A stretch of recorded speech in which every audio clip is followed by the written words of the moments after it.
Qu'est-ce que l'apnée du sommeil? Voici Paul, 55 ans.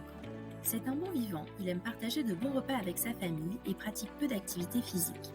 Paul ne le sait pas encore, mais il souffre du syndrome d'apnée obstructive du sommeil. Découvrons ce trouble du sommeil qui peut tous nous concerner. Nous passons environ un tiers de notre temps à dormir. Le sommeil a un rôle important pour notre santé et notamment sur nos fonctions d'apprentissage, de mémorisation, de concentration, d'orientation. Il permet à notre métabolisme et à notre système immunitaire de fonctionner correctement. Le syndrome d'apnée obstructive du sommeil est l'un des troubles du sommeil les plus fréquents. Celui-ci touche jusqu'à 21% des femmes et 31% des hommes dans le monde.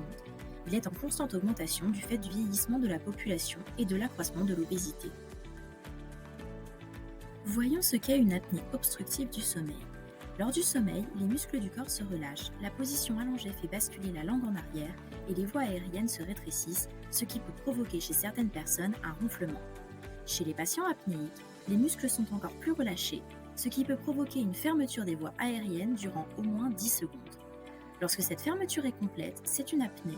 Lorsqu'elle est incomplète, on parle d'hypopnée. Cette fermeture engendre une baisse d'oxygène dans le sang, une accélération du rythme cardiaque et surtout un réveil inconscient de la personne indispensable à la reprise de sa respiration. Lorsque les apnées et les réveils de courte durée se répètent fréquemment, le sommeil n'est plus réparateur. La sévérité du syndrome d'apnée obstructive du sommeil dépend, entre autres, du nombre d'arrêts complets ou partiels de la respiration par heure de sommeil. Elle est mesurée par un index international, l'index d'apnée-hypopnée ou IAH. Un IAH de 35, par exemple, correspond à la survenue de 35 apnées ou hypopnées par heure. Les ronflements bruyants et répétés sont typiques de l'apnée du sommeil, même si tous les ronfleurs ne souffrent pas obligatoirement de ce syndrome. Il existe d'autres symptômes qui doivent vous alerter. Venez vite découvrir lesquels dans notre prochaine vidéo et si je souffrais d'apnée du sommeil.